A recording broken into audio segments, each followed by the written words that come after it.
আমি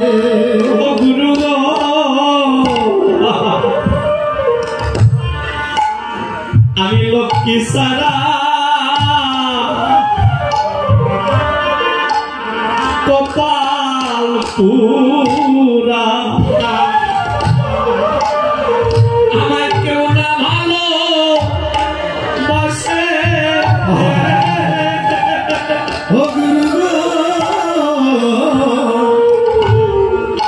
আমি লক্ষ্মী সারা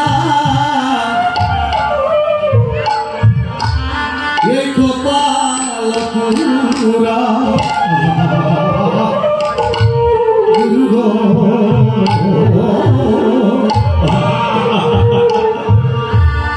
আমায় কেউ না ভালো বাসে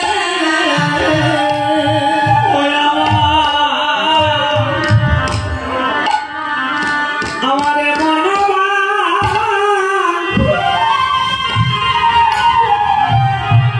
বান্ধব নাইব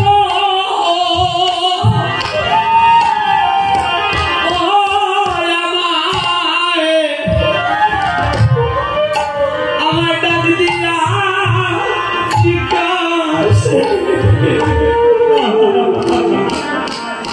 দোলে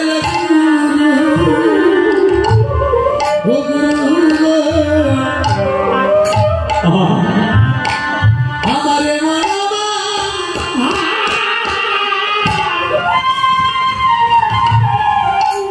বান্ধব নাইব ও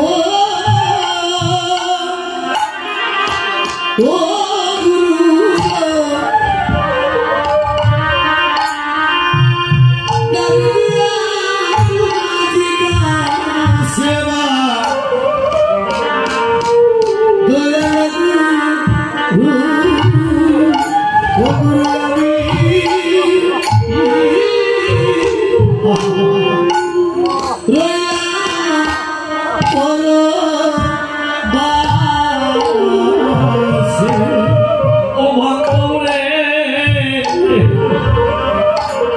আমার মনে বড় আশা ছিল আমি যাব আপন দেশে আমি যাব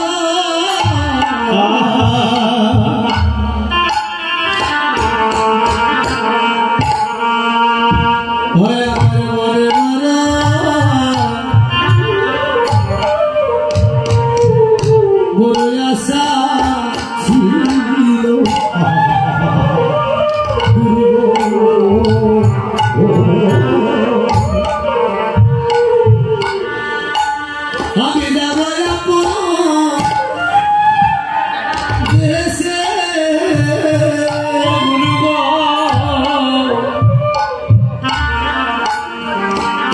আমার মনে বলো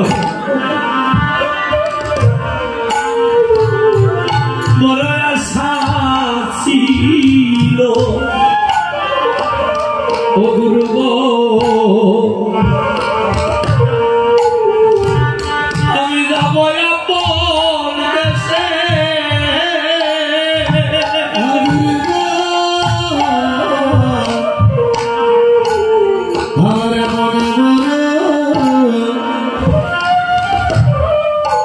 মনে আশা ছিল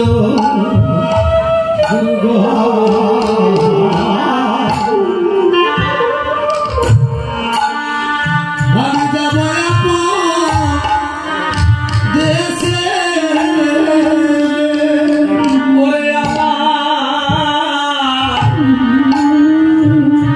আমার কানা করি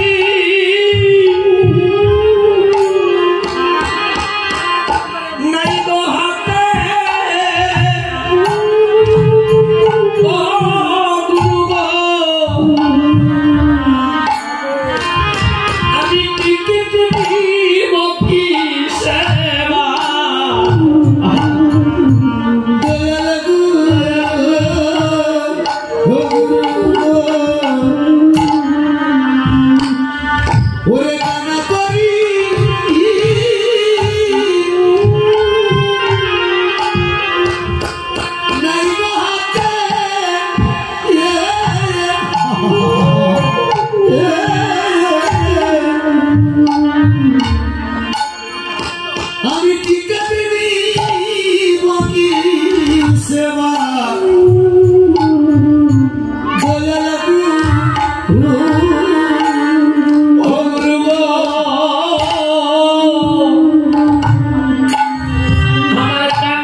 দেশে দিন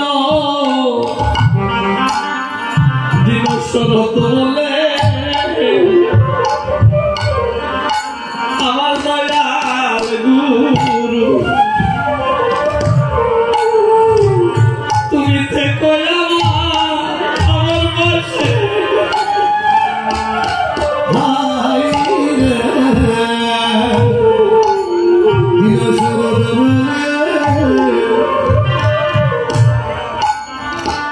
দয়াল গুরু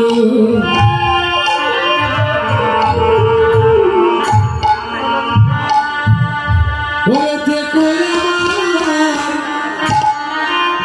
পাশে ও দিন শরৎ বলে আমার দয়াল গুরু গো থেকো আমার পাশে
গৌরানুরাগী কৃষ্ণানুরাগী ভক্তগণ বৈষ্ণবগণ কৃষ্ণ ভক্তিপরায়ণী সুধাপরায়ণী আমার ভক্তিমতী মা গো, আজ এই শুভ রজনীতে ভাগ্যবানের শ্রী অঙ্গনে রাধা গোবিন্দের অপ্রাকৃত নাম ও লীলা রস আস্বাদনে এই নব বৃন্দাবনে ভক্তগণ, বৈষ্ণবগণ, আমার ভক্তিমতী মা গণ সবাই সমবেত হয়েছে। আজকের এই স্থানটি কারো বাড়ির আঙ্গিনা নয়, এটি নব বৃন্দাবন।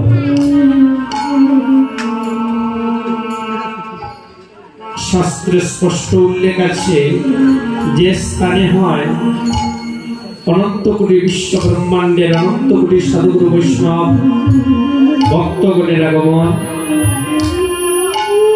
যে স্থানে হয় রাধা গোবিন্দের নাম ও লীলা গুণগান কীর্তন, যে স্থানে হয় রাধা গোবিন্দের লীলা রস আস্বাদন, সেই স্থানে হয়ে যায় মধুময় শ্রী বৃন্দাবন।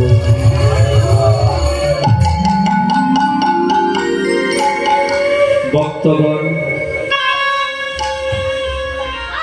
আমরা সবাই জানি একটি মাত্র বৃন্দাবন আছে, যে বৃন্দাবনে আমার অনাদিরাদি গোবিন্দ বিশ্ব ব্রহ্মাণ্ডের পিতা তিনি লীলা করেছেন, বিহার করেছেন।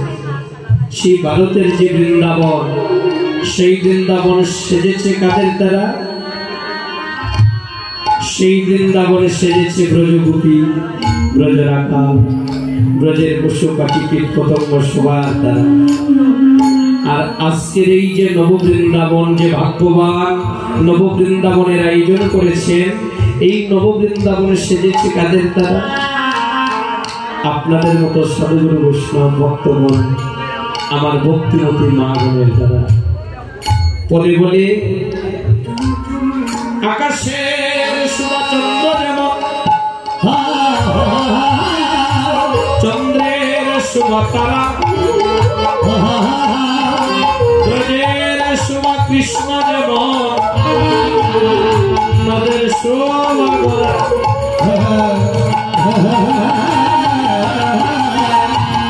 জলের শোভা পদ্ম যেমন, পদ্মের শোভা অলি, হরিনামের শোভা তেমনি গৌর ভগত মণ্ডলী।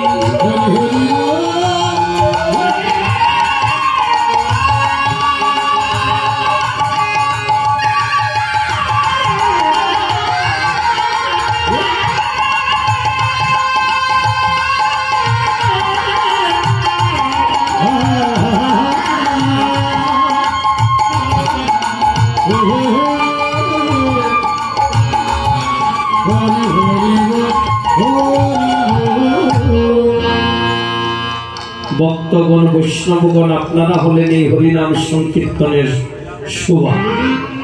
আমার গোবিন্দ বলেন, নাহং তৃষ্ণামি বৈকুণ্ঠে যোগিনা হৃদয়ে নাচ, মদ্ভক্ত যত্র গায়ত্রী তত্র তৃষ্ণামি হে নারদ। আমার গোবিন্দ বললেন, নারদ, আমি বৈকুণ্ঠে থাকি না, আমি যোগী হৃদয়েও থাকি না। আমি কোথায় থাকি জানো? যেখানে আমার ভক্তগণ আমার নাম ও লীলা গুণগান শ্রবণ করে, যেখানে আমার ভক্তগণ আমার লীলা রস আস্বাদন করে নয়না জলে ভাসে, যেখানে আমার ভক্তগণ প্রেমানন্দে বাহু তুলে হরি বল হরি বল হরি বল ধ্বনি করে,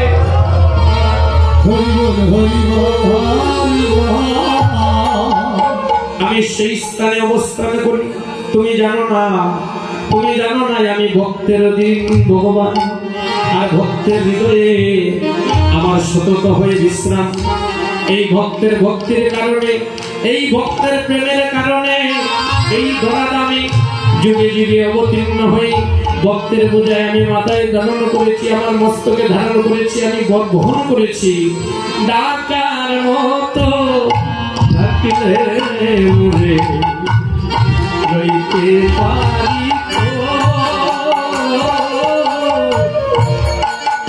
ডাকার মতো ডাকিলে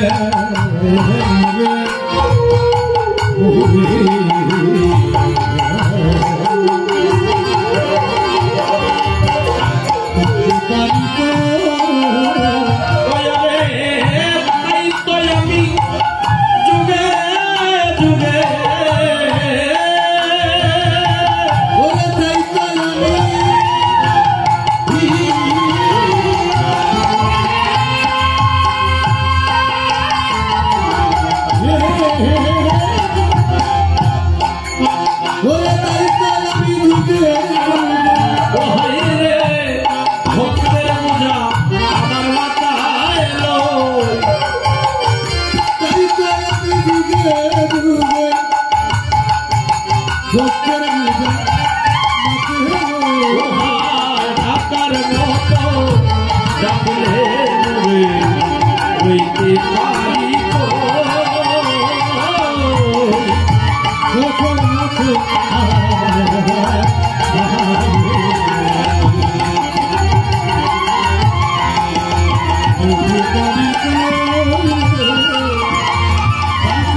আমাকে যদি কেউ ডাকার মতো ডাকে তাহলে আমি থাকতে পারি না, আমি সেই ভক্তের ডাকে সাড়া দিয়ে ভক্তের দাস হয়ে যাই।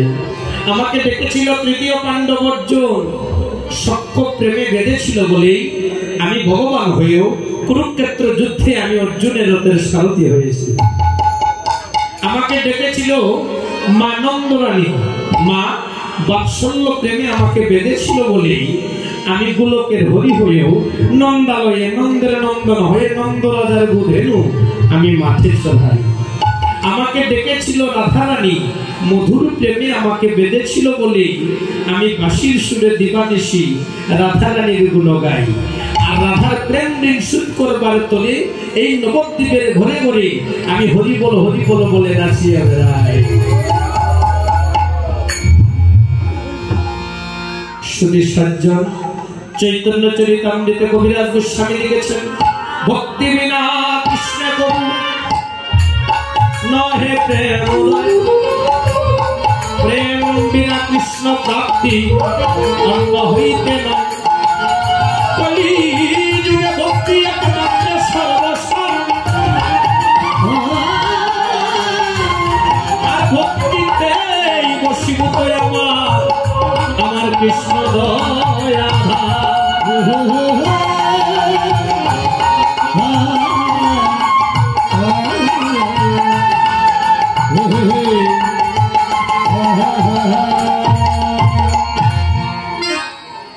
কলিযুগে ভক্তি একমাত্র সর্বসার। ভক্তগণ, এই জগতে যার ভক্তি আছে সেই ভক্ত। ভক্তিতে ভগবান সন্তুষ্ট হন, আর ভগবানকে লাভ করতে হলে অন্তরে শুদ্ধ কৃষ্ণ প্রেমের প্রয়োজন। প্রেম বিনা কৃষ্ণ প্রাপ্তি অন্য হইতে নয়। প্রেম, এই জগতে যারা প্রেম দিয়ে আমার ভগবানকে বেঁধেছেন, ভগবান তাদের কাছে বাধা পড়ে গিয়েছে। আর এই প্রেম কোথায় লাভ হয় বলে, সাধু সঙ্গ সর্বশাস্ত্রে কয়, সর্বশাস্ত্রে কয় লবে মাত্র সাধু সঙ্গে সর্বসিদ্ধি হয়।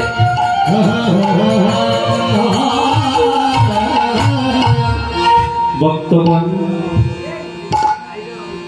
এই সাধু সঙ্গের দ্বারা জীব কৃষ্ণ ভক্তি কৃষ্ণ প্রেম লাভ করে।